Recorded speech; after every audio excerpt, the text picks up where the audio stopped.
Benvenuti e bentornati sul canale.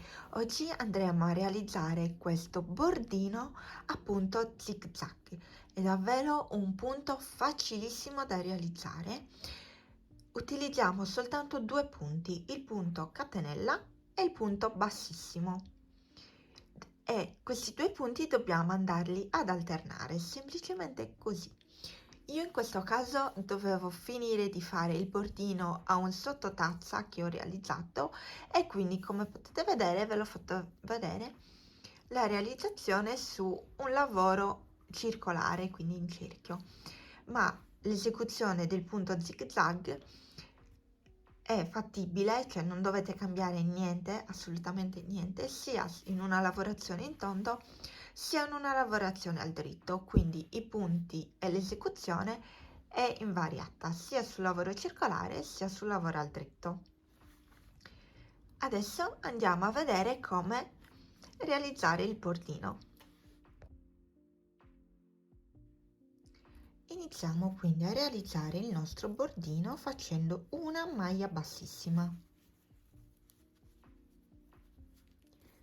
Una volta fatta la maglia bassissima vado a fare una catenella, mi sposto nella maglia a fianco e faccio nuovamente una maglia bassissima, una catenella, mi sposto nella maglia a fianco e faccio ancora una maglia bassissima, una catenella, mi sposto nella maglia a fianco e faccio una maglia bassissima, nuovamente una catenella, una maglia bassissima, una catenella, una maglia bassissima e proseguo in questo modo per tutto il lavoro.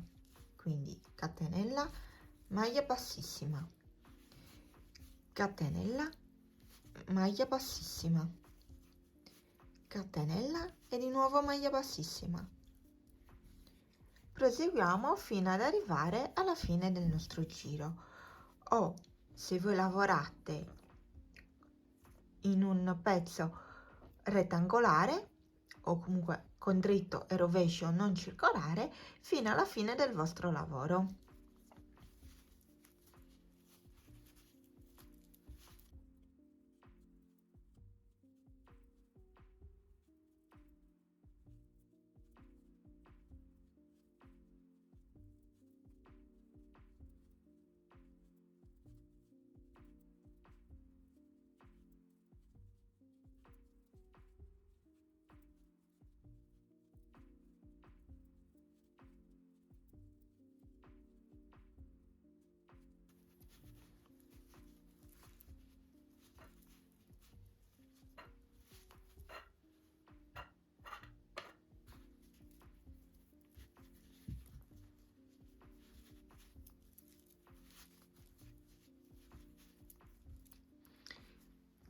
Nel mio caso, che sto facendo un lavoro circolare, vado quindi a entrare qui nella prima maglia bassissima che abbiamo realizzato e realizzo un'altra maglia bassissima.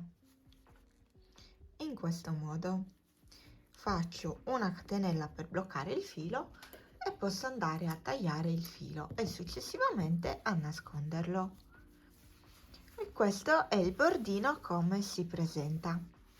Se voi lavorate con un lavoro al dritto, quindi fate giri di andata e ritorno, quindi dritto e rovescio, una volta che arrivate a fine del vostro lavoro fate una catenella, tagliate il filo e vi si formerà in automatico il nodino. Poi con il filo potete tranquillamente andare a nasconderlo. Spero che questo video vi sia piaciuto.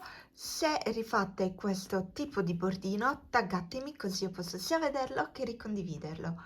E vi raccomando, se vi è piaciuto mettete like. Ci vediamo al prossimo tutorial. Ciao!